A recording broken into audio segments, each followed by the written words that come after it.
వాక్యంలోకి వెళ్దాం. 2 కొరింథీలు 13వ అధ్యాయము 14వ వచనం. 2 కొరింథీలు 13వ అధ్యాయము 14వ వచనం. ప్రభువైన యేసుక్రీస్తు కృపయు దేవుని ప్రేమయు పరిశుద్ధాత్మ సహవాసము మీకందరికీ తోడయ్యుండునుగాక. వాక్యం చిన్నగా చెప్తారంటే మొదట్లోనే ఆఖరి ప్రార్థన చేసి ముగిస్తున్నారు అనుకుంటున్నారేమో.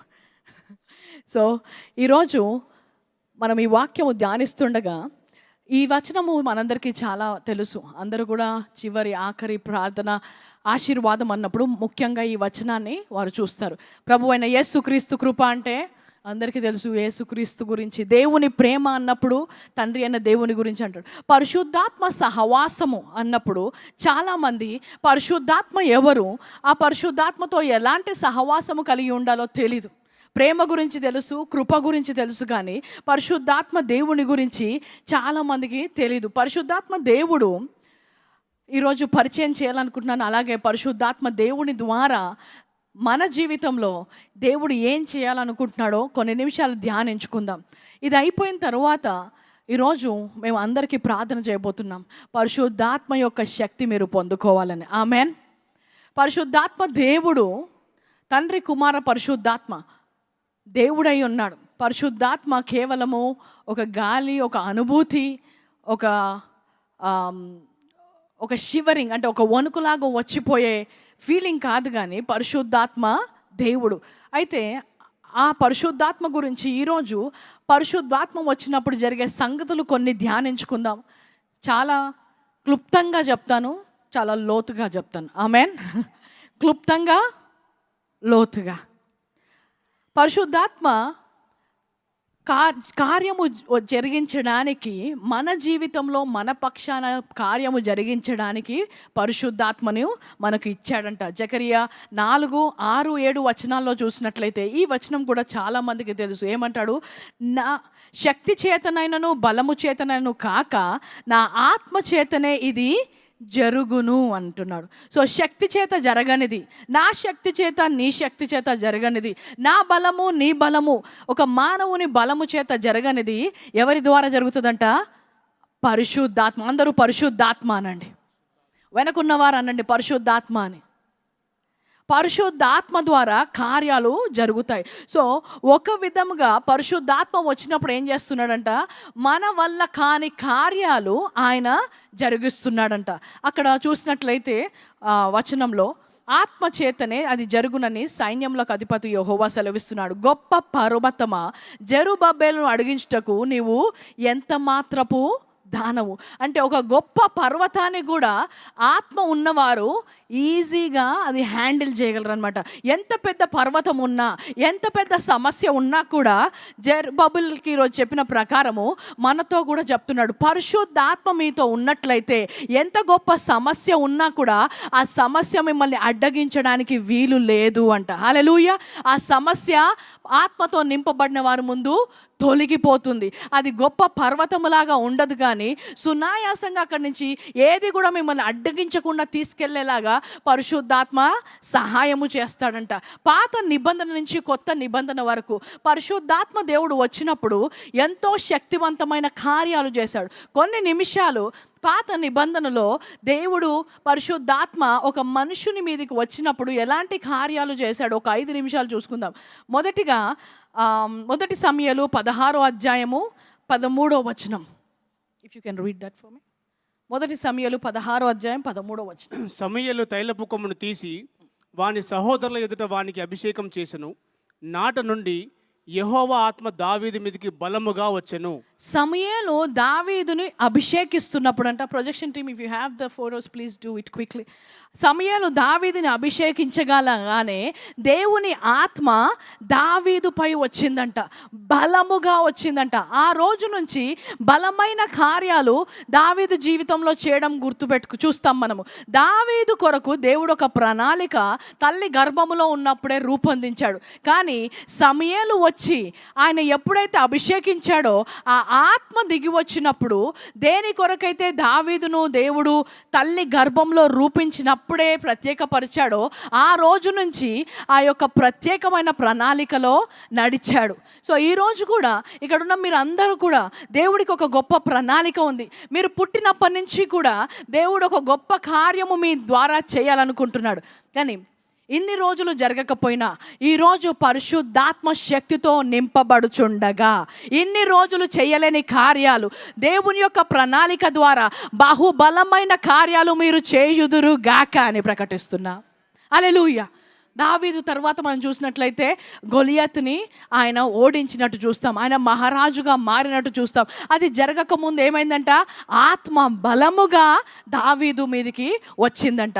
సో ఈరోజు కూడా నా ముందు అనేకులు కూర్చొని ఉన్నారు. మీరు సాధారణమైన వ్యక్తులు కాదు, కానీ బహుబలమైన కార్యాలు చేయడానికి దేవుడు మిమ్మల్ని ముందుగానే ఏర్పరచుకున్నాడు. అయితే ఈ ఫెయిత్ అండ్ లైఫ్ మీటింగ్స్లో ఈ సాయంకాలమున దేవుడు మిమ్మల్ని అభిషేకించి ఆ గొప్ప శక్తితో ముందుకు తీసుకెళ్ళబోతున్నాడు. ఆమేన్. సో ఈరోజు వాక్యము చెప్తుండగా ప్రతి ఒక్కరు కూడా అలాంటి ఆత్మ నాపై ఈరోజు బలముగా దిగి రావాలని నువ్వు విశ్వాసముతో దేవుణ్ణి అడగాలి. ఆత్మను బలవంతంగా దేవుడు మన మీదికి పంపించడు. రక్షణ కార్యము కూడా దేవుడు శిలువ మీద మరణించి రక్తము కార్చినా కూడా అందరూ బలవంతంగా క్రైస్తవులు అవ్వట్లేదు. ఎవరు నమ్ముతున్నారు? ఎవరైతే హృదయంలో విశ్వసించి నోటితో పలుకొని యేసు క్రీస్తుని సొంత రక్షకునిగా ఒప్పుకున్నారో వారందరూ రక్షించబడ్డారు. అలాగే పరిశుద్ధాత్మ కూడా మీకు కావాలి అంటే దేవుని యొక్క బహుమానమే, కానీ మీరు హృదయంలో విశ్వసించాలి. బలమైన కార్యాలు చేయడానికి బలమైన ఆత్మతో దేవుడు ఈరోజు రాత్రి నన్ను అభిషేకిస్తున్నాడు అని నువ్వు విశ్వసించాలి. నీ నోటితో నువ్వు అడగాలి, ప్రభా అలాంటి ఆత్మను నాకు దయచేయండి.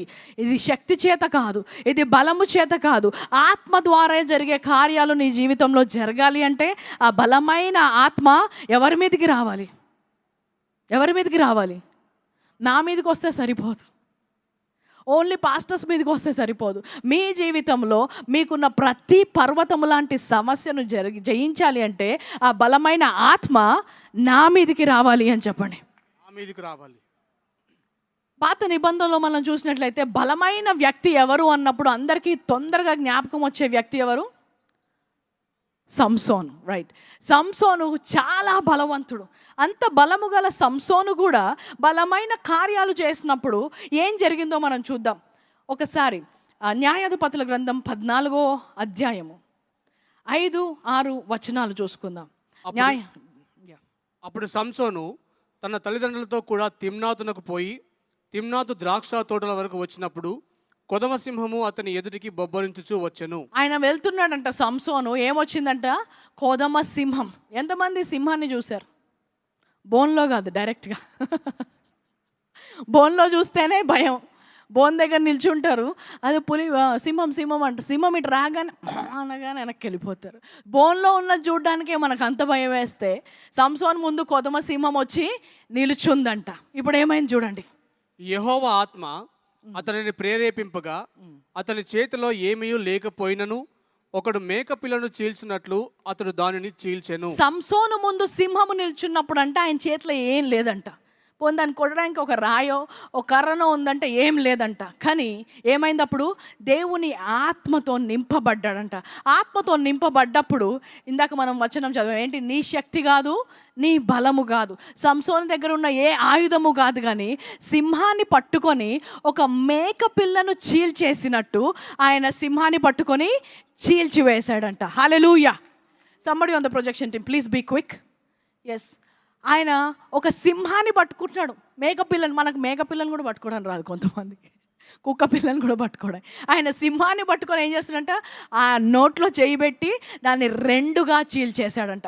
అలాంటి గొప్ప శక్తి గల ఆత్మ యేసు నామములో మీపై దిగి వచ్చినప్పుడు ప్రతి ఒక్క అడ్డుగా నిలిచింది రెండుగా ముక్కలవును గాక అని ప్రకటిస్తున్నా. అలాంటి ఆత్మతో ఈరోజు మీరు నింపబడబోతున్నారు. దేవుని యొక్క పరిశుద్ధాత్మ అనేది ఏదో ఒక చిన్న విషయం కాదు, అది గొప్ప శక్తి అయి ఉన్నది అంటున్నాడు. హల్లెలూయా. సంసోను జీవితంలో 15వ అధ్యాయంలో కూడా మనం చూసినట్లయితే వీళ్ళందరూ కూడా శత్రువులు. ఈ సంసోనుకి ఇంత బలం ఉంది, మనం ఏదో ఒకటి చేయాలని చేసి ఏం చేస్తారు, ఒకరోజు తాళ్ళతో కట్టేస్తారంట. న్యాయాధిపతులు 14 తాళ్ళతో కట్టేస్తారు. కాళ్ళతో కట్టేసినప్పుడు ఈయన బలం ఆగిపోయిందేమో అనుకుంటారు. చాలా బలవంతుని కట్టేయాలంటే చాలా బలమైన తాళ్ళు కావాలి, అంతేనా? సో గట్టిగా కట్టేశారు. ఇప్పుడు సంసోన్ ఎక్కడికి వెళ్తారో చూద్దాం అనుకున్నాడు. కానీ 14వ అధ్యాయం 15-14 చదవండి. యెహోవా ఆత్మ అతని మీదికి బలముగా యెహోవా ఆత్మ అతని మీదికి బలముగా వచ్చిందంట. యెహోవా ఆత్మ అతని మీదికి బలముగా వచ్చినందున అతని చేతులకు కట్టబడిన తాళ్ళు అగ్ని చేత కాల్చబడిన జనప నారవలే ఆయను. ఆత్మ వచ్చినప్పుడు ఏంటంట, అగ్నితో ఆ తాళ్ళను కాల్చివేసిందంట. ఏదైతే బంధకములో ఉన్నాడో ఆ బంధకాలు తెగిపోయాయంట. ఆమేన్. ఈరోజు పరిశుద్ధాత్మ దేవుడు వస్తుండగా, ఆయన అగ్ని మీపై దిగి వస్తుండగా ప్రతి బంధకము యేసు నామములో కూలిపోవును గాక అని ప్రకటిస్తున్నాం. కట్టబడిన వారు విడుదల పొందుదురు గాక అని ప్రకటిస్తున్నాం.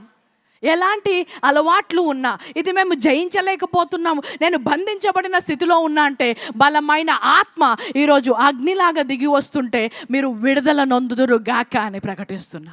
అలాంటి కార్యాలు సంసోను జీవితంలో, సంసోను బలవంతుడే కానీ ప్రతిసారి బలమైన కార్యాలు చేయాలంటే ఆయన యొక్క బలముతో చేయట్లేదంట. ఏమవుతుంది, ఆత్మ దిగి వస్తుంది. ఈ తాళ్ళను ఆయన విడిపించుకున్నాడు. దాని తర్వాత శత్రువులతో పోరాడడానికి ఆయన దగ్గర ఏమీ లేవంట. అప్పుడు తర్వాత వచనంలో మనం చూసినట్లయితే ఆయన ఏం తీసుకుంటాడు, గాడిద యొక్క దవడ ఎముక, ఒక చిన్న ఎముకను తీసుకొని వస్తాడు. ఫిలిస్తీన్ల ముందు ఆయన వారిని పట్టుకొని 1000 మందిని చంపాడంట. దేంతో మాట్లాడాలి, వెనుకున్న వాళ్ళు మాట్లాడాలి. దేంతో చంపాడు, దవడ ఎముక. ఒకసారి ఆలోచిద్దాం, పోనీ దవడ ఎముక పట్టుకున్నాడు, 1000 మంది ఉన్నారు ఆయన ముందు. ఎంతమంది ఉన్నారు, ఒకసారి మీరు ముందున్న వాళ్ళు వెనకాల చూడండి. వాళ్ళందరూ మీ మీదకి వస్తున్నారు అనుకోండి, అంతమంది 1000 మంది వస్తున్నారు. సంసోను ఏం పట్టుకొని ఉన్నాడు, దవడ ఎముక. సరే, దవడ ఎముక పోనీ, గాడిద దవడ ఎముక కూడా గట్టిగానే ఉందనుకున్నాం. ఒక్క మనిషిని కొట్టాడు అనుకుందాం, ఒక మనిషిని కొడితే ఆ మనిషి పడిపోతాడు. మరి మిగిలిన 900 మంది ఆయన మళ్ళీ ఎముకను తీసి కొట్టే వరకు ఏం చేస్తున్నారు వాళ్ళు, సంసోన్ని ఆపకుండా? ఎవరు ఆపుతున్నారు వాళ్ళని? పరిశుద్ధాత్మ. Somebody got that. హల్లెలూయా. ఎలాంటి సమస్యలో ఉన్నా, ఎంతమంది శత్రువులు ఉన్నా, పరిశుద్ధాత్మ దేవుడు మీతో ఉండగా అన్ని దిక్కుల విజయము మీకు కలుగును గాక అని ప్రకటిస్తున్నా. ఎన్ని దిక్కుల నుంచి శత్రువులు దాడి చేయడానికి వచ్చినా కూడా పరిశుద్ధాత్మ యొక్క శక్తితో మీరు నింపబడినప్పుడు ఏది కూడా మిమ్మల్ని హాని చేయకుండా పరిశుద్ధాత్మ దేవుడు మీకు కాపుదలగా శక్తినిస్తాడంట. హల్లెలూయా. అంత మాత్రమే కాదు, సంసోను జీవితంలో మళ్ళీ మనం చూసినట్లయితే 16వ అధ్యాయంలోకి వెళ్దాం. న్యాయాధిపతుల గ్రంథం 16వ అధ్యాయం. సంసోను వారి ఊరికి వచ్చాడని వారికి తెలుస్తుంది. న్యాయాధిపతుల గ్రంథం 16వ అధ్యాయం మొదటి 3 వచనాలు. తర్వాత సంసోను గాజాకు వెళ్ళి వేశ్యనొకతిని చూచి ఆమె యొద్ద చేరెను. సంసోను అక్కడికి వచ్చనని గాజా వారికి తెలిసినప్పుడు వారు మాట పెట్టి రేపు తెల్లవారిన తర్వాత చంపుదామనుకొని పట్టణపు ద్వారం వద్ద ఆ రాత్రి అంతయు పొంచి ఉండిరి. సంసోను వచ్చాడని పట్టణంలో ఉన్న వారందరికీ తెలిసిందంట. ఎంతమందికి? పట్టణంలో ఉన్న వాళ్ళందరికీ తెలిసింది. ఇవాళ రాత్రి ఎందుకు, పొద్దున్న చూసుకుందాం అనుకుంటున్నారంట. ఎందుకు రాత్రి వద్దు, ఎందుకు పొద్దున అయితే పారిపోవచ్చు అనుకున్నారనుకుంటా. రాత్రి అంతా కూడా ఏంటి, ఒక పట్టణం అంతా కూడా ఒక్క వ్యక్తిని చంపడానికి వెయిట్ చేస్తున్నారు. అంటే ఒక్క వ్యక్తి ఆ పట్టణానికే భయము కలిగించే వ్యక్తిగా మారాడు. ఒక్క వ్యక్తి ఆ పట్టణానికి వారిని ఏం చెయ్యలేక ఆగిపోయేలాగా వారిని ఆపగలిగేంత బలము కలిగి ఉన్నాడు. ఆయన సొంత శక్తి వలన, ఆయనకున్న ఖండబలం వలన ఏంటో, ఎప్పుడైనా ఆశ్చర్యకార్యము జరగాలి అంటే దేవుని యొక్క ఆత్మ బలముగా దిగుతుంది.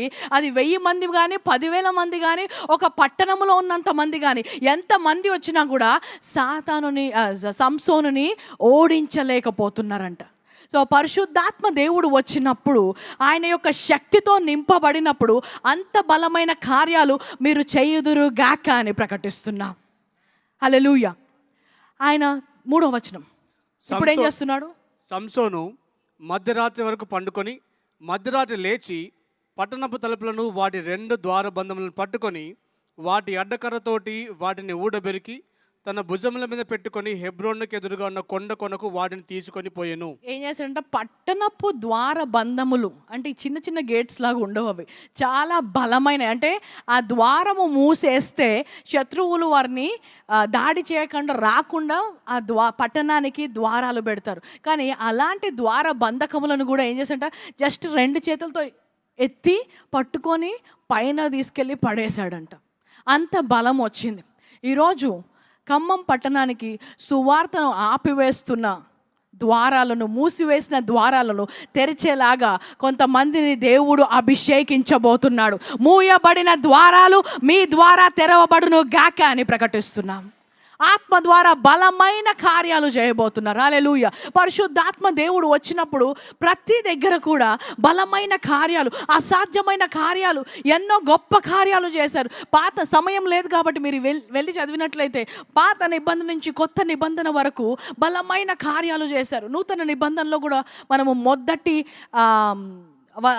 సువార్తల్లోకి వెళ్తే మరియని పరిశుద్ధాత్మ కలిసి మాట్లాడుతుంది. మరియా, నువ్వు ఒక కుమారుని కనబోతున్నావు, నేను కన్యకను కదా. లూకా సువార్త 1వ అధ్యాయం 34వ వచనం. నేను పురుషుని ఎరగని దాన్ని ఇది ఎలాగో జరుగును. అసలు మానవ ఆలోచనకు, మానవ శక్తిలో జరగని కార్యం ఇది. ఇది ఎలాగ జరుగుతుంది? పరిశుద్ధాత్మ ద్వారా జరగబోతుంది. అలాంటి సాక్ష్యము మీ మీదకు రాబోతుంది. మీకు ఇలాంటి అసాధ్యమైన కార్యాలు ఎలాగ సాధ్యమయ్యాయి అంటే పరిశుద్ధాత్మ ద్వారా అని చెప్పండి. హల్లెలూయా. ఆత్మ వచ్చినప్పుడు ఎవరికి అర్థం కాదంటే ఇంత గొప్ప కార్యాలు, ఇది అసాధ్యము కదా, ఒక మానవ ఆలోచనకి సరిపోదు కదా, ఈ మానవ బలము సరిపోదు కదా, మానవ శక్తి సరిపోదు కదా, మానవ జ్ఞానము సరిపోదు కదా, వీరు ఎలాగ చేశారు అని ఇతరులు అడిగినప్పుడు మీరు జవాబు ఇవ్వబోతున్నారు. ఎలా జరిగిందంటే ఏం చెప్పబోతున్నారు? ఎలాగా? అందరం కలిసి గట్టిగా పరిశుద్ధాత్మ. పరిశుద్ధాత్మ బలముతో మన మీదికి ఈరోజు రాత్రి దిగి రాబోతున్నాడు. ఆమెన్. హల్లెలూయా. అయితే పాత నిబంధనలో ఏమయ్యేదంటే పరిశుద్ధాత్మ దేవుడు ఎప్పుడైతే ఒక గొప్ప కార్యము జరగాలో ఒక వ్యక్తిపై బలముగా దిగి వచ్చి ఆ వ్యక్తి ద్వారా కార్యాలు జరిగి మళ్ళీ ఆత్మ పరలోకానికి వెళ్ళిపోయేవాడు. అయితే నూతన నిబంధన వచ్చిన తర్వాత యేసుక్రీస్తు అంటున్నాడు, నేను వెళ్ళిపోతున్నాను కానీ పరిశుద్ధాత్మను పంపిస్తున్నాను. ఈసారి ఏదో ఒక వ్యక్తి దగ్గరకు వచ్చి ఏదో పని చేసి వెళ్ళిపోవడానికి కాదు, ఇక్కడే ఉండిపోవడానికి పంపిస్తున్నాను అంట. అంటే సంసోనుకి ఒక్కొక్కసారి ఆత్మ వస్తేనే అంత బలమైన కార్యాలు జరిగిస్తే, నిన్ను విడవకుండా, నిన్ను ఎడబాయకుండా, నీలో నివసించే బలమైన ఆత్మ ఎప్పుడూ నీకు తోడుగా ఉంటే ఇంకా ఎంత గొప్ప కార్యాలు క్రైస్తవులుగా మనం చేయబోతున్నాం. హల్లెలూయా. సో అలాంటి గొప్ప కార్యాలు నేను వెళ్ళిన తర్వాత పరిశుద్ధాత్మ ద్వారా జరుగుతాయి అంటున్నాడు. అందుకే యేసుక్రీస్తు వెళ్ళేటప్పుడు ఏమంటాడు? నేను గొప్ప కార్యాలు చేశాను కానీ నా వెనక వచ్చేవారు నేను చేసిన కార్యాలు మాత్రమే కాదు, నాకంటే గొప్ప కార్యాలు చేయబోతున్నారు. యేసుక్రీస్తు ఎలాగ చేశాడు కార్యాలు? మత్తయి సువార్త 4వ అధ్యాయం మీరు ఇంటికి వెళ్ళాక మళ్ళీ చదువుకోవచ్చు. ఆయన 30 సంవత్సరాలు ఈ లోకం మీద నడిచిన తర్వాత ఆయన ఎప్పుడైతే పరిచర్య మొదలు పెట్టాలో ఆయన యోహాను ద్వారా బాప్తిసం పొందుతాడు. బాప్తిసం పొందిన వెంటనే ఆయన ఎప్పుడైతే నీళ్ళలోంచి బయటికి వస్తాడో పరిశుద్ధాత్మ పావురం వలె ఆయన మీద దిగి రావడము అక్కడ చూస్తాం. ఆ రోజు నుంచి యేసుక్రీస్తు పరిచర్య మారిపోతుంది. అప్పటి వరకు యేసుక్రీస్తు జీవితంలో అద్భుత కార్యాలు కానీ, స్వస్థత కార్యాలు కానీ, అక్కడికి వెళ్ళి జన సమూహంతో మాట్లాడడం కానీ మనం ఎప్పుడూ చూడము. కానీ ఆత్మ దిగి వచ్చిన తర్వాత మొట్టమొదటిసారిగా ఆయన ఆత్మ దిగి వచ్చి రాగానే సమాజ మందిరంలోకి వెళ్ళగానే అక్కడ అనారోగ్యంతో ఉన్న స్త్రీని స్వస్థపరుస్తాడు. ఆ రోజు నుంచి యేసుక్రీస్తు పరిచర్యలో అద్భుత కార్యాలు, ఆశ్చర్యాలు, అసాధారణ కార్యాలు జరగడం మనం చూస్తాం. ఇప్పుడు ఆయన వెళ్ళిపోతుండగా నన్ను వెంబడించే వారు కూడా ఇలాంటి కార్యాలు చేయాలి. కానీ ఎలాగ చేయగలుగుతారు? పరిశుద్ధాత్మ మీ మీదికి వచ్చినప్పుడు. సో పాత నిబంధనలో ఎలాగంట, నీళ్ళు కావాలనుకోండి ఒక గ్లాస్లో పోసుకొని, మనకు కావాల్సినప్పుడల్లా గ్లాస్లో పోసుకొని తాగినట్టు. నూతన నిబంధనలో జీవజల నదులు ఎప్పుడూ ప్రవహించేలాగా ఆ ఆత్మ మనలో ఎప్పుడు కూడా కార్యము జరిగిస్తూ శక్తిని విడుదల చేస్తూ ఉంటుందంట. సో నూతన నిబంధనలోకి వచ్చినప్పుడు మళ్ళీ ఆయన శిష్యులు కూడా, ఆయనను వెంబడించే వారందరూ కూడా వారి 3.5 సంవత్సరాలు నడిచారు, అంతా బోధించాడు, అన్ని అద్భుతాలు చూశాడు. ఇప్పుడు వెళ్ళిపోతుంటే ఆయన అంటాడు, మీరు ఏం చెయ్యొద్దు, మీ మీదికి ఆత్మ వచ్చే వరకు. అపోస్తల కార్యం 1వ అధ్యాయము 8వ వచనంలో మనం చూస్తాం, మీరు ఎక్కడికి వెళ్ళొద్దు, ఆయనను పరిశుద్ధాత్మ మీ మీదికి వచ్చినప్పుడు మీరు శక్తి నొందెదరు. ఆత్మ వచ్చినప్పుడు ఏం నొందెదరు? ఆత్మ వచ్చినప్పుడు ఏం నొందెదరు? ఈరోజు మీరు ఏం పొందబోతున్నారు? ఎలాంటి శక్తి?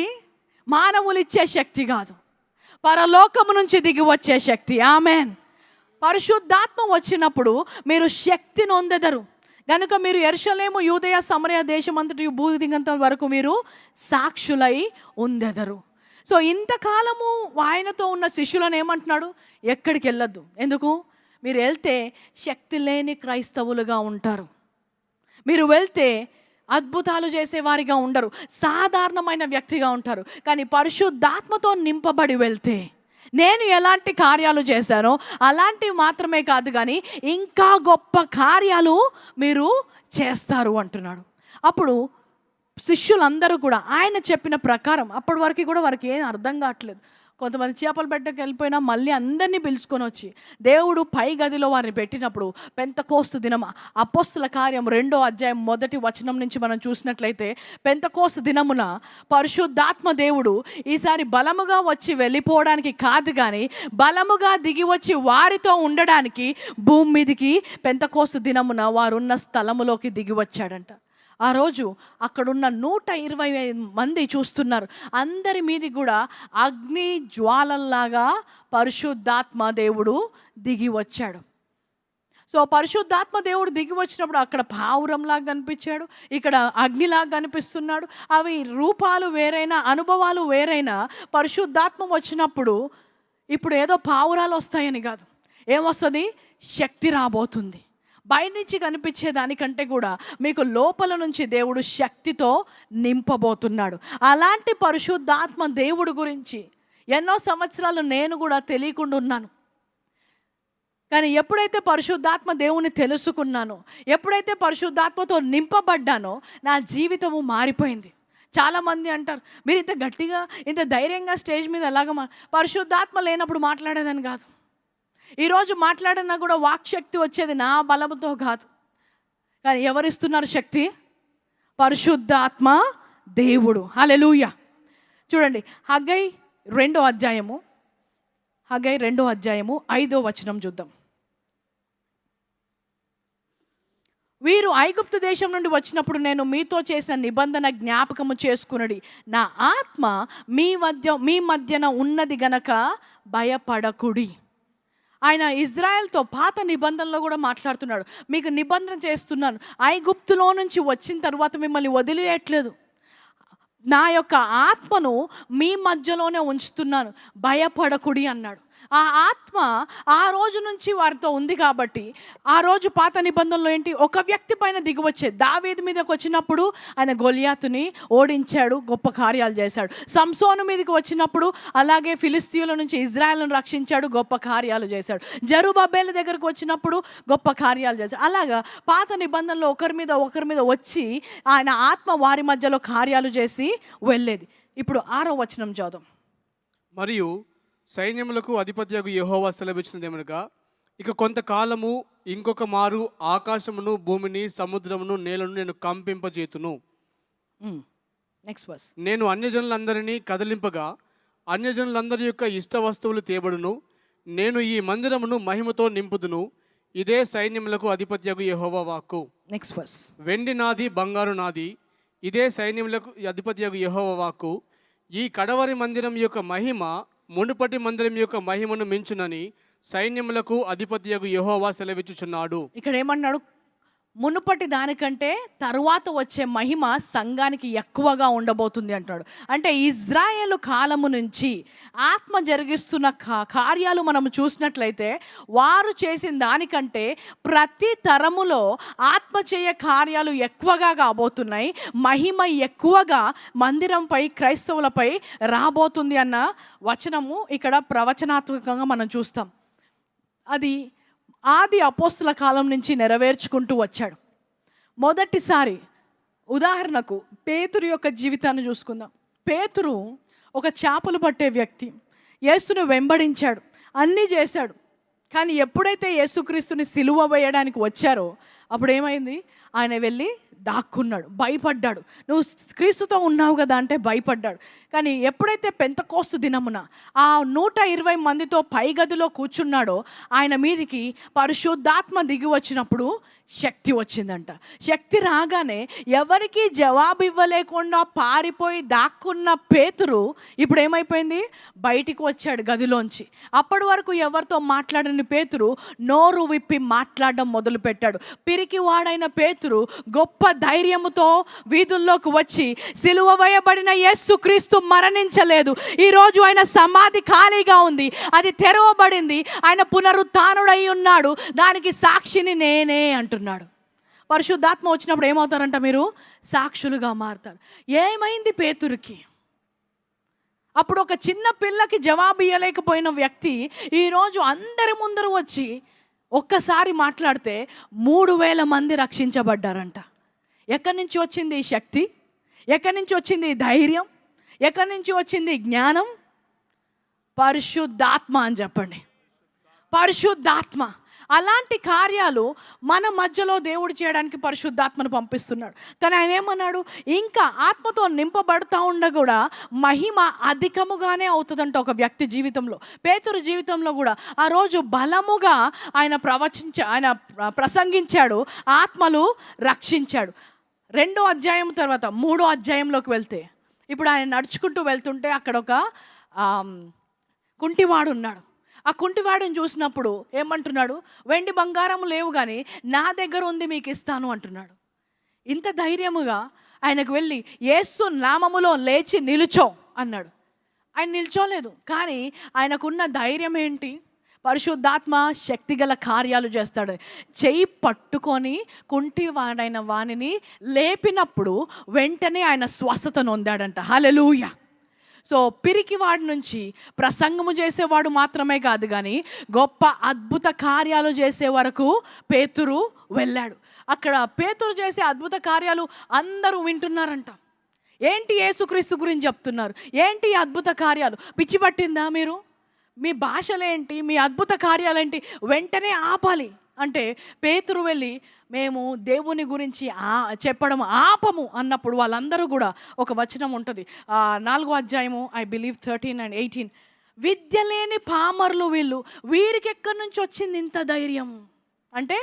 వీళ్ళు ఒక కాలేజ్కి వెళ్ళలేదు, స్కూల్కి వెళ్ళలేదు, వీళ్ళకి చదువు రాదు, రాయడం రాదు, ప్రసంగించడం రాదు, వీరికి ఎక్కడి నుంచి వచ్చింది ఇంత ధైర్యం అని అక్కడ ఉన్న వారందరూ కూడా ఆశ్చర్యపడుతున్నారంట.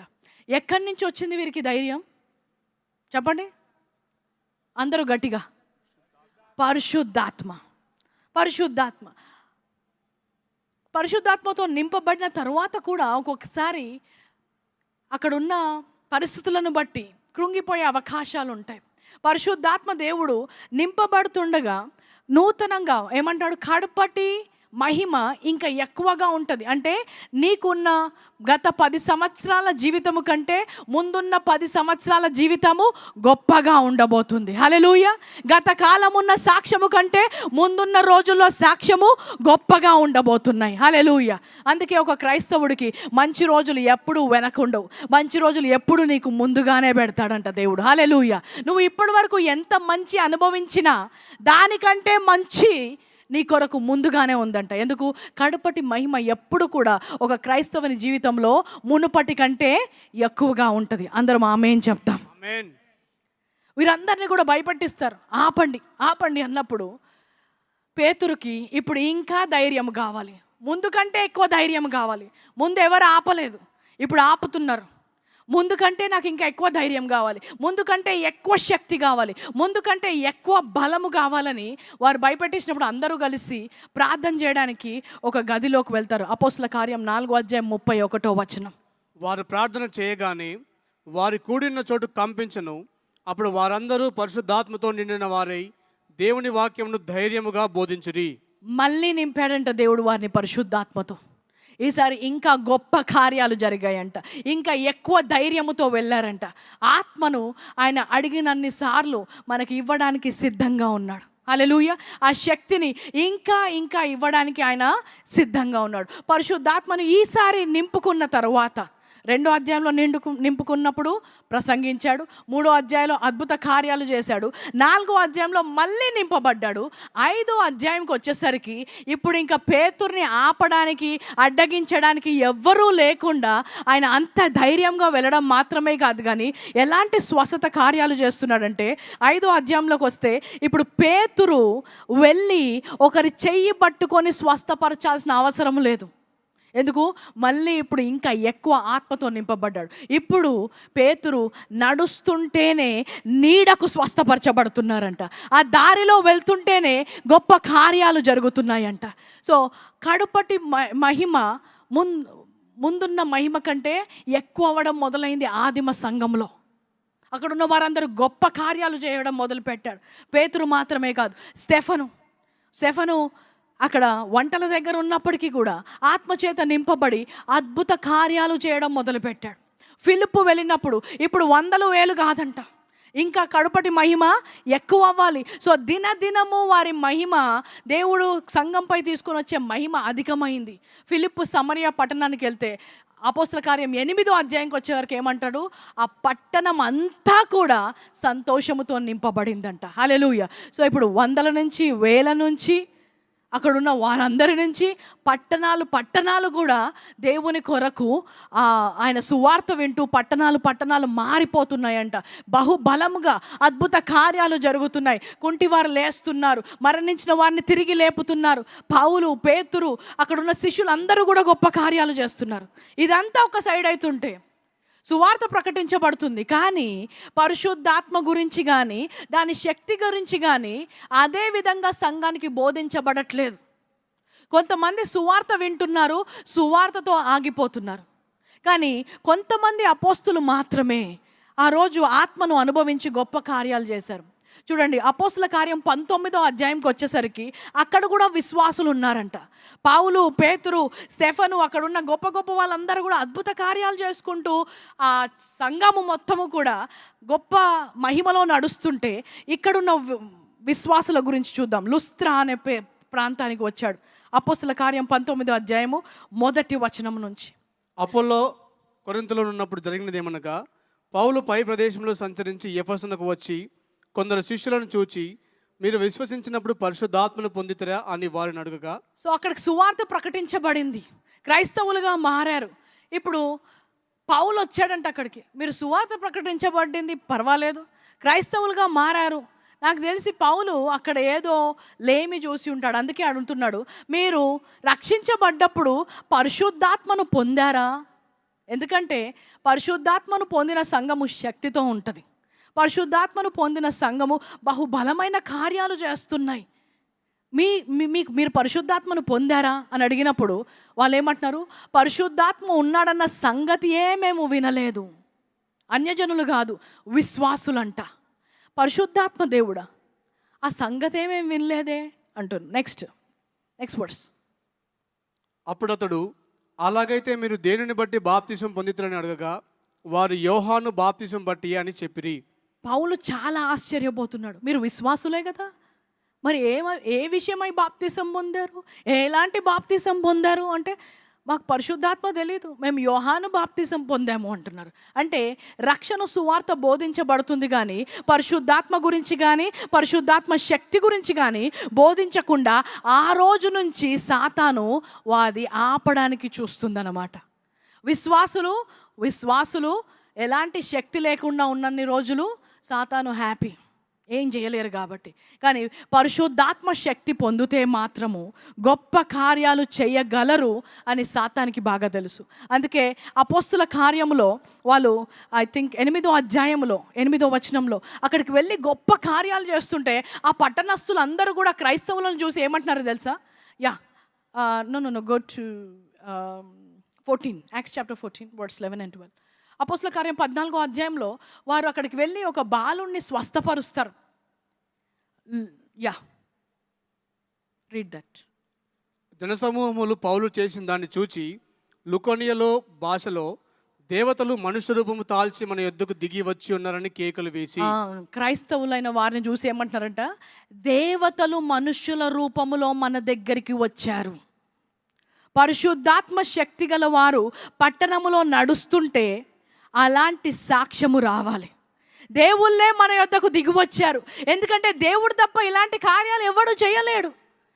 గుడ్డివారికి చూపునిచ్చేది దేవుడే, కుంటివారిని నడిపించేది దేవుడే, మరణించిన వారిని లేపేది దేవుడే. కానీ అలాంటి కార్యాలు మానవులైన పౌలు అపోల్లో ఎలా చేస్తున్నారు?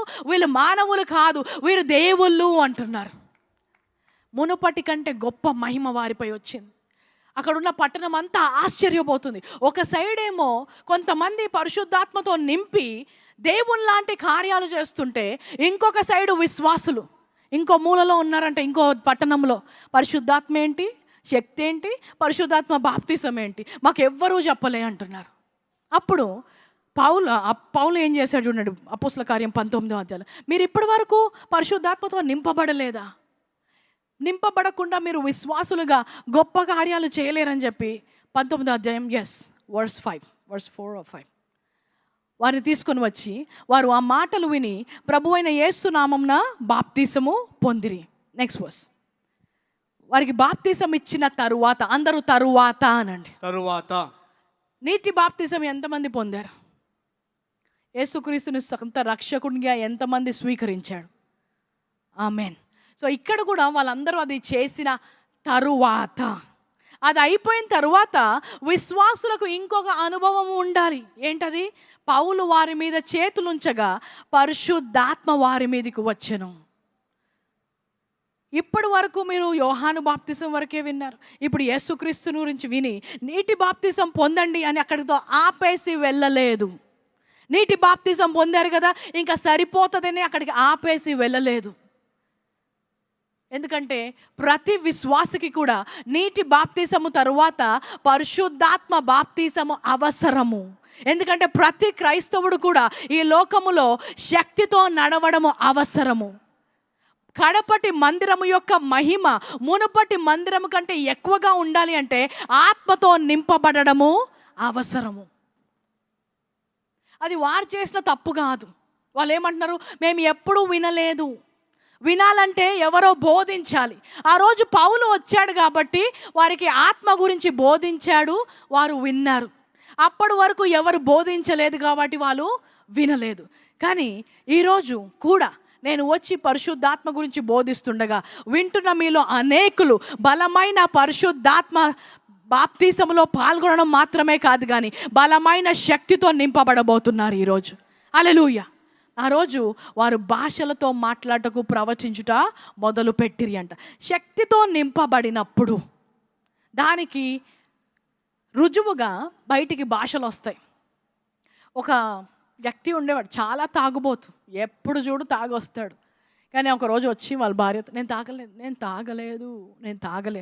ఖచ్చితంగా తాగావు, కంపు కొడుతుంది, తాగొచ్చావు, ఒప్పుకోండి. నేను తాగలే అంటున్నాడు. భార్య ఏం చేసింది తెలుసా? ఒక గీత గీసి దీని మీద నడువు అంటే అటు ఇటు నడుస్తున్నాడు. మన పిల్లల పేర్లు చెప్పు అంటే సరిగ్గా మాటలు రావట్లేదు, నాలుక వెళ్ళిపోతుంది. అది చూసి తెలిసిపోయింది. ఏమైంది? ఫుల్లుగా తాగేశాడు. ఫుల్లుగా తాగావు. నీ నడక, నీ మాట చూస్తే ఏమైపోయింది తెలుస్తుంది, లోపల దేనితో నింపబడ్డావో అర్థమైపోతుంది అని. సో పరిశుద్ధాత్మతో కూడా నింపబడినప్పుడు మీ మాట మారుతుంది, మీ భాష మారుతుంది. ఆ శక్తితో దేవుడు మీకు మాటలు ఇస్తాడు. దేవుని యొక్క చిత్తము ప్రార్థించడానికి ఆయన మీకు తెలియని వాటిని ప్రార్థించడానికి ఆయన నీ మాటలు వాడుకొని ప్రార్థిస్తాడు. కొంతమంది శక్తి వచ్చినప్పుడు పడిపోతారు, కొంతమంది పడిపోరు, కొంతమందికి పులకరింపులాగా ఉంటుంది, కొంతమందికి చల్ల గాలి వచ్చినట్టు ఉంటుంది, కొంతమందికి వేడి తాకినట్టు ఉంటుంది, కొంతమంది అక్కడే కూర్చుండిపోతారు, కొంతమందికి బిగ్గరగా ఏడుస్తారు. ఆత్మ లోపల నింపబడినప్పుడు అప్పటి వరకు వారి జీవితంలో ఏదైతే అనుభవిస్తున్నారో ఆత్మ వారితో డీల్ చేసిన ప్రకారము వారికి బయటికి రియాక్షన్స్ ఉంటాయి. కానీ భాషలో మాట్లాడడం మాత్రము ప్రతి ఒక్కరి జీవితంలో అది జరుగుతుంది. సో ఇక్కడ పౌలు వచ్చి వీళ్ళందరికీ చెప్తున్నాడు, నీటి బాప్తిసం తర్వాత మీ అందరికీ కూడా పరిశుద్ధ బాప్తిసము అవసరము అని చెప్పి ఆ రోజు ఆదిమ సంఘంలో పరిశుద్ధాత్మతో అందరినీ నింపడం మొదలుపెట్టారు. అందుకనే ఆదిమ సంఘము ఆ రోజు అంత గొప్ప క్రియలు చేశాయి, అంత గొప్ప ఆశ్చర్య కార్యాలు చూడగలిగాయి. దాని తరువాత ప్రతి శతాబ్దంలో కూడా పరిశుద్ధాత్మతో నింపబడడం, ఆ దేశాల్లో ఉజ్జీవము రావడం మనం చూస్తాం. వారు చేసిన దాని తర్వాత అక్కడితో గొప్ప క్రియలు అయిపోలేదు. సంఘం యొక్క చరిత్ర జరిగిన వారికి తెలుసు. 1500 సంవత్సరాలు, 16వ శతాబ్దం, 17వ శతాబ్దంలో పరిశుద్ధాత్మతో నింపబడినప్పుడు ఎవరు? మామూలు వ్యక్తులే. ప్రభా, ఈ శతాబ్దంలో మా దేశములో ఈ ప్రాంతములో నన్ను వాడుకోయ్యా అన్నప్పుడు వారిపై పరిశుద్ధాత్మ దిగి ఒక దేశాన్నే రక్షించే విధముగా దేవుడు వారిని వాడుకున్నాడు. 17వ శతాబ్దంలో జానథన్ ఎడ్వర్డ్స్ అనే అతను మొదటిసారిగా బాప్తిసం పొందుకొని ఆయన ప్రసంగించడం మొదలుపెట్టినప్పుడు వేల కొలదిగా ఆత్మలు రక్షించబడ్డాయి. సంఘము అభివృద్ధి చెందింది. 18వ శతాబ్దంలో కూడా మళ్ళీ అలాగే కొంతమంది వ్యక్తులు చేరి ప్రభా ఈ శతాబ్దంలో కూడా మాకు ఆ బాప్తిసం ఇవ్వండి అన్నప్పుడు మొట్టమొదటిసారి ఈరోజు అమెరికా దేశము కానీ ఇంగ్లాండ్ దేశము కానీ వారు క్రైస్తవ దేశముగా ఎలాగ మారారు? కొంతమంది ఆ రోజుల్లో వారు ప్రార్థించారు. ఆదిమ సంఘంలో ఎలాగైతే ఆత్మతో నింపారో వారి ద్వారా అద్భుత క్రియలు చేశారు, వారి ద్వారా ధైర్యముగా సువార్తను ప్రకటించారు. అలాంటి ఆత్మను మాకు కూడా కుమ్మరింపు అన్నప్పుడు ఒక అమెరికా దేశం అంతా కూడా, ఒక ఇంగ్లాండ్ దేశం అంతా కూడా ఉజ్జీవం వచ్చేలాగా దేవుడు కార్యాలు చేశాడు. ఆయన మాట ఇచ్చాడు, ఏంటి? కడుపటి మహిమ మునుపటి మహిమ కంటే గొప్పగా ఉంటుందని.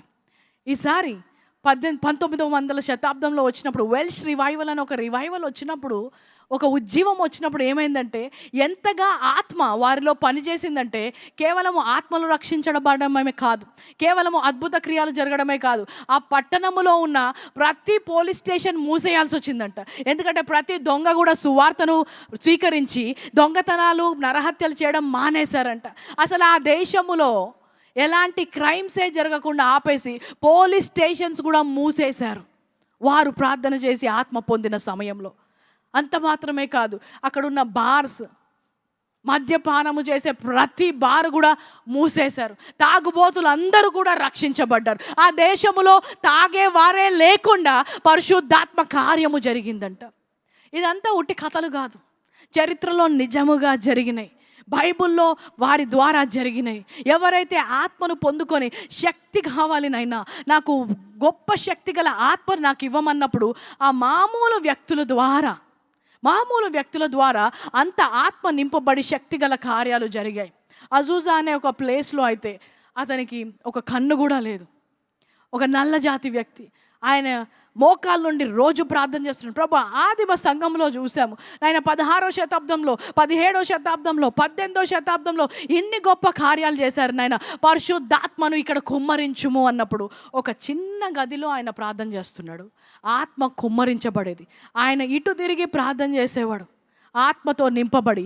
వెనకాల హాస్పిటల్ బెడ్స్ మీద పేషెంట్స్ తెచ్చి అక్కడ వేస్తే ఆయన ప్రార్థన ముగించి ఇటు తిరిగేలోపు బెడ్ మీద ఉన్న వాళ్ళందరూ కూడా లేచి స్వస్థపరిచిబడి వెళ్ళేవారు. ఒకసారి ఒక వ్యక్తిని తీసుకొని వస్తాడు, కాలు లేదు, ఒక కాలు బాగానే ఉంది కానీ ఒక కాలు కొట్టేస్తారు, అంతే ఉంటుంది, కాలు మోకాలు వరకే ఉంటుంది. ప్రార్థన చేయడం మొదలుపెట్టినప్పుడు అక్కడ ఉన్నవారు సాక్ష్యం ఇస్తారు. పరిశుద్ధాత్మ దేవుని శక్తి దిగి వచ్చినప్పుడు వారి ముందే కాలు మొలవడం మొదలవుతుంది. ఎముక వస్తుంది, దానిపైన మాంసం వస్తుంది, దానిపైన చర్మం వచ్చి 2 కాళ్ళు కూడా సమానముగా వారి కళ్ళ ముందు ఆ స్వస్థత కార్యము జరుగుతుంది. ఒకరోజు వీళ్ళందరూ కూడా ఇంకా కావాలి నాయన, ఇంకా ఆత్మ కావాలి అని ఆ చిన్న స్థలములో ప్రార్థన చేస్తుంటే అగ్ని దిగి వస్తుంది. ఆ అగ్ని బయటున్న పట్టణవాసులు చూసినప్పుడు బిల్డింగ్ అంతా మంట అంటుకుంది, తొందరగా ఫైర్ స్టేషన్కి ఫోన్ చేయండి అని. ఫైర్ స్టేషన్ వాళ్ళందరూ వచ్చి నీళ్ళు ఆపడానికి తీసుకొని వస్తారు. వస్తే ఏంటి, అక్కడ అగ్ని లేదు. లోపలికి వెళ్ళి చూస్తారు, ఎక్కడా అగ్ని లేదు. అది మామూలుగా బయట నుంచి వచ్చే అగ్ని కాదు, పరిశుద్ధాత్మ దేవుని అగ్ని అక్కడ దిగి వస్తుంది. అందరూ కూడా కల్లారా చూడగలుగుతారు. అలాంటి గొప్ప కార్యాలు 19వ శతాబ్దంలో అజూజా స్ట్రీట్ రివైవల్ ద్వారా జరిగాయి. ప్రతి దశాబ్దంలో కూడా పరిశుద్ధాత్మతో కార్యాలు జరిగినప్పుడు మునుపటి కంటే గొప్ప కార్యాలు, మునుపటి కంటే గొప్ప సాక్ష్యాలు జరుగుతాయి. ఈ అజూజా స్ట్రీట్ రివైవల్ చూద్దామని ఒక వ్యక్తి వెళ్తాడు. ఆయన పేరు జాన్ జీ లేక్. అక్కడికి వెళ్ళినప్పుడు ఆ ఉజ్జీవము నాకు కూడా కావాలి అని ఆ ఆత్మను పొందుకొని వస్తాడు. వచ్చేసరికి ఆ దేశంలో ప్లేగ్ అనేది చాలామంది గుర్తుంటుంది, మన కోవిడ్ లాంటిది. ఎంతోమంది ఆ వైరస్ వచ్చి చనిపోతుంటారు. వాళ్ళని ముట్టుకుంటే కూడా మాకు వైరస్ వస్తుందని శవాలు గుట్టలుగా పడ్డా కూడా ఎవ్వరూ కూడా పాతి కూడా పెట్టరు. ఈయన మాత్రం వెళ్ళి చనిపోయిన శవాలను పాతి పెడుతూ ఉంటాడు. క్రైస్తవ సమాధి చేస్తుంటారు. అందరూ వచ్చి నీకు పిచ్చా, వాళ్ళందరూ జబ్బు వచ్చి ప్లేగ్ వచ్చి చచ్చిపోయారు, నువ్వు కనుక వాళ్ళని ముట్టుకుంటే నువ్వు కూడా చచ్చిపోతావు అంటాడు. ఆయన ఒక మాట అంటాడు, మరణము కంటే శక్తిగల ఆత్మను నేను కలిగి ఉన్నాను, పునరుత్థాన ఆత్మ నాలో ఉంది. మరణాన్ని ముట్టుకుంటే నేను చనిపోను, కానీ నా జీవాన్ని ముట్టుకున్నందుకు మరణించిన వారు తిరిగి జీవిస్తారు అని చెప్తాడు. డాక్టర్స్ అందరూ వచ్చి ఎవరైనా పిచ్చిగా మాట్లాడుతున్నారంటే సవాల్ చేస్తాడు డాక్టర్స్కి, తీసుకెళ్ళండి నన్ను ల్యాబ్లోకి, నేను చెప్పింది అబద్ధమైతే ఇప్పుడే అన్నీ వదిలేస్తానంటాడు. ల్యాబ్లోకి తీసుకెళ్ళి ఏదైతే వైరస్ అందరినీ చంపేస్తుందో తీసుకొని వచ్చి ఆయన చెయ్యి మీద, గ్లౌజ్ మీద కాదు, శానిటైజర్ పూసుకున్న చెయ్యి మీద కాదు, మాస్క్ వేసుకున్నది కాదు, డైరెక్ట్ తీసుకొచ్చి ఆయన చెయ్యి కింద పెట్టినప్పుడు మైక్రోస్కోప్లో జరుగుతున్న కార్యము చూసి అక్కడున్న డాక్టర్స్ అందరూ ఆశ్చర్యపోతారు. ఏంటో తెలుసా, ఏదైతే వైరస్ వచ్చి ఈయన చెయ్యిని తాకుతుందో ఆ వైరస్ అక్కడే చనిపోతుంటుంది. ఇలాంటి కార్యం ఎలా జరిగిందంటే ఆయన చెప్తాడు, జీవము ఇచ్చే ఆత్మను నేను కలిగి ఉన్నాను, మరణమును మించిన పునరుత్థాన శక్తి గల ఆత్మను నేను కలిగి ఉన్నాను. ఆయన ఎంతో పెద్ద సేవకుడేం కాదు, ఒక వ్యక్తి ఆకలి కలిగి ప్రార్థన చేసినప్పుడు అలాంటి అద్భుత కార్యాలు జరిగాడు. అదే సమయంలో అలెగ్జాండర్ డోబీ అనే ఒక వ్యక్తి ఎంత అద్భుత కార్యాలు చేశాడంటే అక్కడున్న పట్టణంలో హాస్పిటల్సే మూసేశారు. మన భారతదేశంలో అయితే పిల్లలందరినీ డాక్టర్ అవ్వు లేదంటే ఇంజనీర్ అవ్వు అంటారు. అలెగ్జాండర్ డోబీ టైంలో పిల్లల్ని డాక్టర్స్ అవ్వకండి బాబు, మీకు పేషెంట్స్ లేరు, హాస్పిటల్స్ అన్నీ మూసేస్తున్నారు, మీరు ఇంకో పని చేసుకోండి అని తల్లిదండ్రులు వేరే విద్యలోకి వాళ్ళని పంపించేవారంట. ప్రతి హాస్పిటల్ కూడా మూయబడాలి, దేవుని యొక్క శక్తి ఈ పట్టణంలో దిగి రావాలి అన్నప్పుడు అలెగ్జాండర్ డోబీ ద్వారా జరిగిన కార్యమును బట్టి అక్కడున్న హాస్పిటల్స్ అన్నీ మూసేశారంట. ఇది పరిశుద్ధాత్మ దేవుడు అన్ని దశాబ్దాలుగా అనేకమైన కార్యాలు చేసుకుంటూ వచ్చాడు. ఇప్పుడు మనము వారి తర్వాత ఉన్నవారము. అంటే మన ముందున్న వాళ్ళే అంత మహిమను అనుభవించగలిగితే తర్వాత ఉన్న సంఘముగా మనము ఎంత గొప్ప కార్యాలు చూడడానికి సిద్ధంగా ఉన్నారో మీరు ఆలోచించండి. ఎంత గొప్ప కార్యాలు దేవుడు చేయబోతున్నాడో ఆలోచించండి. కానీ ఈ ఆలోచన ఒక క్రైస్తవుడికి రాకుండా, ఈ శక్తి గురించి మాట్లాడకుండా, పరిశుద్ధాత్మను పక్కన పెట్టండి, శక్తిని పక్కన, అన్ని పక్కన పెట్టండి, ఏం కావాలి? రెంట్కి పైసలు కావాలి, ఇల్లుకి కిరాయి కావాలి. ఎంత చిన్న వాటి గురించి ఆలోచించేలాగా సాతాను మనల్ని పక్కదోవ పట్టించిందంటే చూడండి, కీర్తనలు 2వ అధ్యాయము 8వ వచనం. కీర్తనలు 2వ అధ్యాయము 8వ వచనం. నన్ను అడుగుము, జనములను నీకు స్వాస్థ్యముగాను భూమిని దిగంతముల వరకు సొత్తుగాను ఇచ్చేదను. ఏం అడగాలంటే దేవుణ్ణి 10x20 ప్లాట్ కాదు, 1 బెడ్రూమ్ అపార్ట్మెంట్ అడగమనట్లేదు. ఎంత అడగచ్చు అంటే ఒక విశ్వాసి భూమిని దిగంతముల వరకు అడిగితే మీకు దేశాలను కూడా ఇవ్వగలను అంటున్నాడు. హల్లెలూయా. జాన్ నాక్స్ అనే వ్యక్తి అదే అడిగాడు, దేవా నాకు స్కాట్లాండ్ దేశమును ఇవ్వు నాయనా, ఈ దేశం మొత్తము కూడా నేను సువార్తను ప్రకటించాలి, ఈ దేశం మొత్తము కూడా దేవుణ్ణి పొందుకోవాలి, స్కాట్లాండ్ నాకు ఇవ్వు ప్రభు అన్నప్పుడు ఆయన ప్రార్థన ఆలకించి స్కాట్లాండ్ని దేవుడు ఇచ్చినప్పుడు ఆ దేశంలో ఒక్క వ్యక్తి కూడా మిగలకుండా సువార్తను విని దేవుని కొరకు క్రైస్తవులుగా ఆ దేశాన్ని ఆయన మార్చివేశాడు. అంత గొప్ప ప్రార్థన చేసే ధైర్యం ఉందా ఎవరికైనా? ఆ ఆలోచన కూడా ఉందా? ఎందుకంటే పరిశుద్ధాత్మ గురించి కానీ ఆ శక్తిని గురించి కానీ ఆలోచించకుండా చిన్న చిన్న విషయాలతో మనల్ని అక్కడ ఆపేయాలనుకుంటున్నారు. కానీ ఈరోజు పరిశుద్ధాత్మ గురించి మనం వాక్యం విన్నాం. హల్లెలూయా. ఆయన ఏమంటున్నాడు? అంత్య దినములో నా ఆత్మను సర్వ శరీరులపై కుమ్మరించబోతున్నాను. ఒక వ్యక్తి కాదు. శరీరం ఎంతమందికి ఉంది? శరీరం లేని వారు ఎవరన్నా ఉన్నారు? అందరికీ శరీరం ఉన్నట్లయితే ఈరోజు ఆత్మ మీ మీదకి దిగి రాబోతుంది. హల్లెలూయా. బలమైన కార్యాలు చేయడానికి ఆ రోజు సంసోను చేసినంత మాత్రమే కాదు, పేతురు చేసింది మాత్రమే కాదు, పౌలు చేసింది మాత్రమే కాదు, చరిత్రలో వారు చేసింది అంతటి కాదు, కడుపటి మహిమ రావాలంటే అంతకంటే గొప్ప కార్యాలు చేసే క్రైస్తవులు యేసు నామములో లేవాలి. పరిశుద్ధాత్మ శక్తితో ఈరోజు జరిగించగలగాలి. దేవా నాకు ఆత్మ కావాలి నాయన, బలమైన ఆత్మ కావాలి. ఒక బలహీనుడైన క్రైస్తవుడిగా ఎన్ని రోజులు ఉంటావు? ఒక శక్తి లేని వ్యక్తిగా ఎన్ని రోజులు ఉంటావు? ఇంకా ప్రభువా నేను విడుదల పొందుకుంటలేను, ఇంకా నేను నువ్వు స్వస్థత పొందుకోవడం కాదు, ఇంకొకరిని స్వస్థపరిచే స్థానములోకి ఆయన తీసుకెళ్ళాలనుకుంటున్నాడు. అక్కడెక్కడో కూర్చొని సువార్త వినడం కాదు, ఇక్కడ నిల్చొని 1000 మందికి సువార్త చెప్పే వ్యక్తిగా నిన్ను మార్చాలనుకుంటున్నాడు. ఎవరు అప్పిస్తారా అని వెతుక్కోవడానికి కాదు, దేశాలకు అప్పిచ్చే వ్యక్తిగా నిన్ను మార్చాలనుకుంటున్నాడంట. ఇవన్నీ ఏంటి? మన శక్తి, మన బలమా? ఆత్మ ద్వారా ఈ కార్యాలు చేస్తాడు. అలాంటి ఆత్మతో ఈరోజు మనల్ని ఆయన నింపబోతున్నాడు. అలాంటి ఆత్మ వచ్చినప్పుడు ఇంతకు ముందు నువ్వు చూడని కార్యాలు, నీ శక్తి చేత నీ బలము చేత జరగని కార్యాలు ఈరోజు నీ కుటుంబంలో, నీ విశ్వాసము బట్టి, నీ కుటుంబంలో, నీ పట్టణములో, ఈ యొక్క రాష్ట్రంలో, దేశంలో, లేదంటే భూదిగంతముల వరకు కూడా మీరు చూడొచ్చు. కానీ ఎంతవరకు నువ్వు నమ్మగలుగుతున్నావు? ఎంతవరకు నువ్వు ఆత్మకు నిన్ను నువ్వు సమర్పించుకోగలవు? ప్రభువా నాకైతే నీ ఆత్మను కావాలి, ఇంకేదైనా పక్కన, ఇంకేదైనా ఇంకొక రోజుకు పెడతాను, ఈ రోజు మాత్రం నీ ఆత్మతో నేను నింపబడాలి. హెబ్రీయులకు రాసిన పత్రిక 12వ అధ్యాయం 26వ వచనం.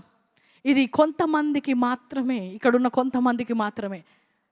చదవండి. అప్పుడు ఆయన శబ్దము భూమిని చలింపజేసును కానీ ఇప్పుడు నేను ఇంకొకసారి భూమిని మాత్రమే కాక ఆకాశంను కూడా కంపింపజేతును. ఆయన ఇంకొకసారి కంపించబోతున్నాడు. ఆ రోజు పెంతెకోస్తు దినంలో కంపించబడింది. ఈరోజు మరి ఒక్కసారి భారతదేశాన్ని ఆయన కదిలించబోతున్నాడు.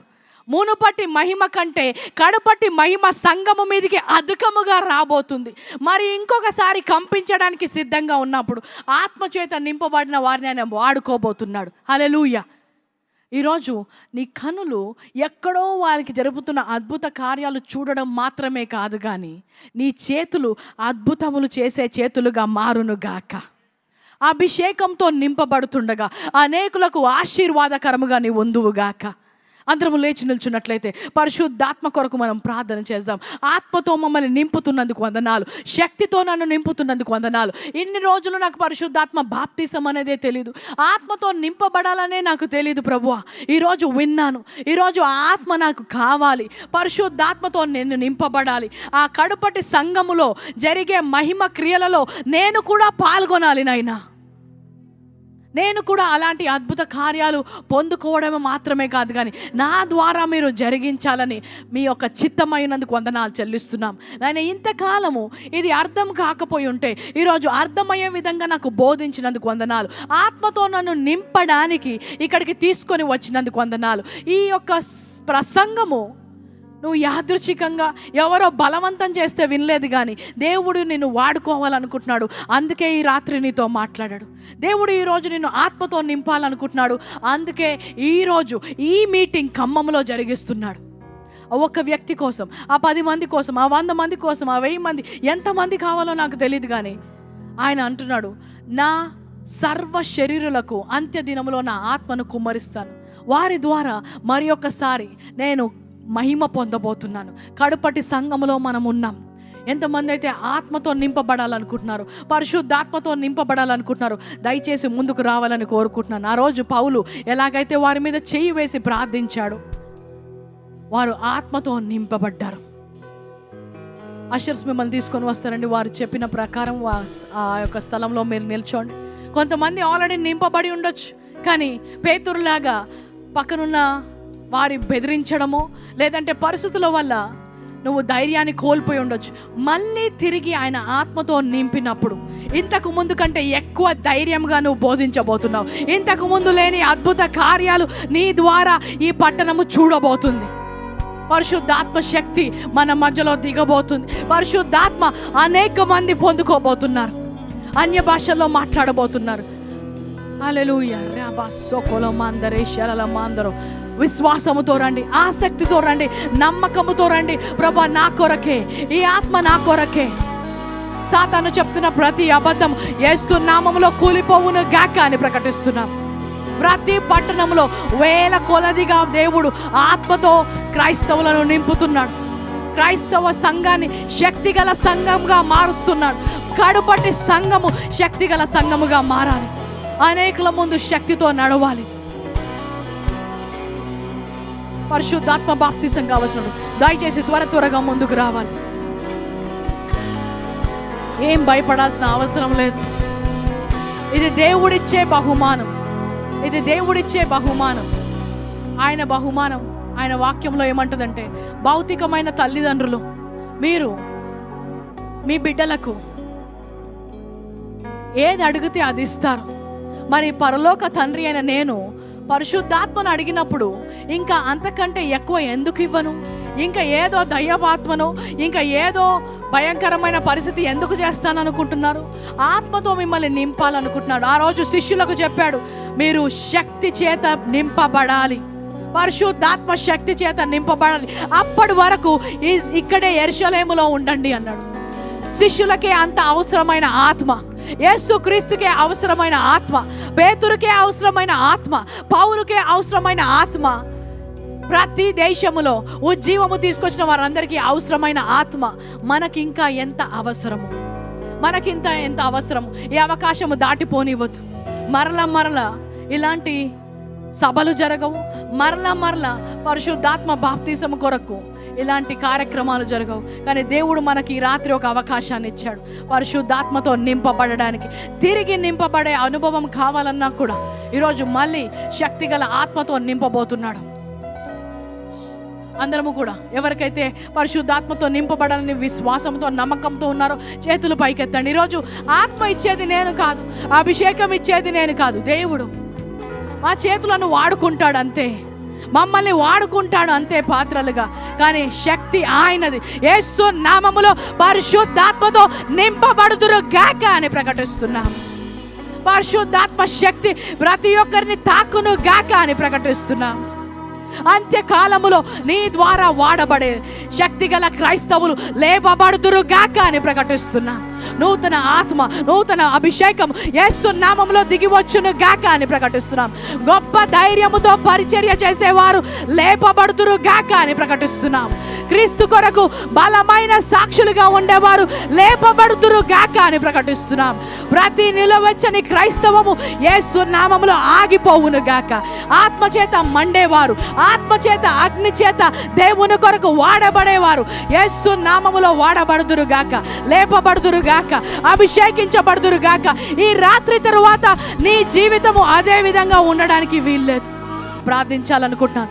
యేసుక్రీస్తుని సొంత రక్షకుడు అంగీకరించిన తర్వాత పరిశుద్ధాత్మ కొరకు నేను ప్రార్థన చేయబోతున్నాను. హల్లెలూయా. ఎవరైనా యేసుక్రీస్తుని ఇంకా నిజ రక్షకుడిగా మీరు అంగీకరించకపోతే ఈ ప్రార్థన చేయాలని కోరుకుంటున్నాను. మీరు చేతులు ఎత్తి ఈ ప్రార్థన చేయాలని కోరుకుంటున్నాను. ప్రేమ కలిగిన మా తండ్రి, నీ కుమారుడు యేసుక్రీస్తు నీ కుమారుడు యేసుక్రీస్తు నా కొరకు నా కొరకు సిలువ మీద శిలువ మీద మరణించాడని మరణించాడని నమ్ముతున్నాను, విశ్వసిస్తున్నాను. విశ్వసిస్తున్నాను. మళ్ళీ తిరిగి లేవనెత్తబడ్డాడని మళ్ళీ తిరిగి లేవనెత్తబడ్డాడని విశ్వసిస్తున్నాను. విశ్వసిస్తున్నాను. ఆయన రక్తము ద్వారా, ఆయన రక్తము ద్వారా, ఆయన చేసిన కార్యము ద్వారా ఆయన చేసిన కార్యము ద్వారా నా పాపాలకి క్షమాపణ పొందుకుంటున్నాను. నూతన జీవితాన్ని పొందుకుంటున్నాను. ఈ క్షణము నుంచి నీ వాక్యము ప్రకారముగా నేను నూతన సృష్టి అని విశ్వసిస్తున్నాను. ఈ జీవితము కొరకు నీ బహుమానము కొరకు కృతజ్ఞతలు చెల్లిస్తున్నాను తండ్రి. కృతజ్ఞతలు చెల్లిస్తున్నాను తండ్రి. ఆమేన్. హల్లెలూయా.